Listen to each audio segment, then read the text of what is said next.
Stranger Things, c'est quoi cette fin de merde? Il y a rien qui va, que ce soit dans le dernier épisode ou juste dans la saison 5. Moi, quand j'ai regardé cette saison, je m'attendais à des réponses. Non seulement j'ai pas eu les réponses à mes questions, mais j'ai eu encore plus de questions. Parce qu'encore que vous répondiez pas aux questions des saisons précédentes. Ok, mais dans la saison même, où vous mettez des questionnements, vous n'y répondez pas. Vous répondez pas aux questions, vous créez des incohérences, vous mettez des choses inutiles.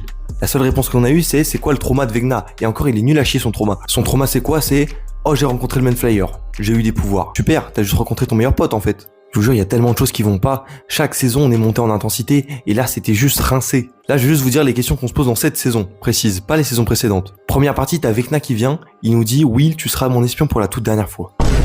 Mais il a espionné rien du tout. C'est Vecna qui s'est fait espionner. Il a des pouvoirs, il les utilise 2 fois, 3 peut-être, j'abuse. Dans le flashback de Vecna, on voit qu'il a eu ses pouvoirs en étant connecté au Manflyer avec la petite pierre là. Mais donc pourquoi Will, qui a été connecté au Manflyer, plus connecté par le tube de Vecna, a seulement des pouvoirs pour voir à travers ses yeux et le bloquer?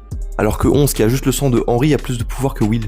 Pareil, des questions sans réponse. Pourquoi le 6 novembre? Pourquoi l'Upside Down il est bloqué à la date de l'enlèvement de Will? J'ai une question que personne se pose, mais ça me paraît logique. Pourquoi le côté Upside Down des abysses n'a pas de gravité? Je veux dire, Holly passe à travers les abysses, et là, elle tombe. Mais c'est pas logique.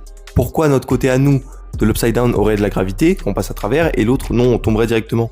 Pareil, une autre question me taraude. Mais si Vecna est en haut des abysses, comment il descend à chaque fois? Et pourquoi il a eu besoin de descendre dans la saison 4? Je veux dire, saison 5, il est connecté au Manflyer, saison 4, il était connecté à sa maison. Mais pourquoi? Parce qu'encore, les démons gorgons, je me dis, ils ont descendu des abysses par les murs, mais Vecna, c'est Mary Poppins. Et puis même, ça manquait tellement d'enjeux. Moi, je m'attendais à ce que les abysses, ils fracassent Hawkins, quelque chose comme ça. Rien du tout. Ça s'est juste arrêté comme ça. Pareil, dans la bataille finale, les abysses, c'est rincé. Ils sont où les orages? Ils sont où les tempêtes? Ils sont où les démons gorgons, les démobats? Parce que l'explication des Duffers, c'était quoi? Oui, ils étaient pas préparés, ils étaient pas là. Moi, j'avais une théorie grave stylée, je me suis dit, bon, bah, comme dans la saison 3, ils ont utilisé de la chair, donc les démons gorgons et les démobats, ils ont servi à créer le nouveau corps du Manflyer. Que dalle.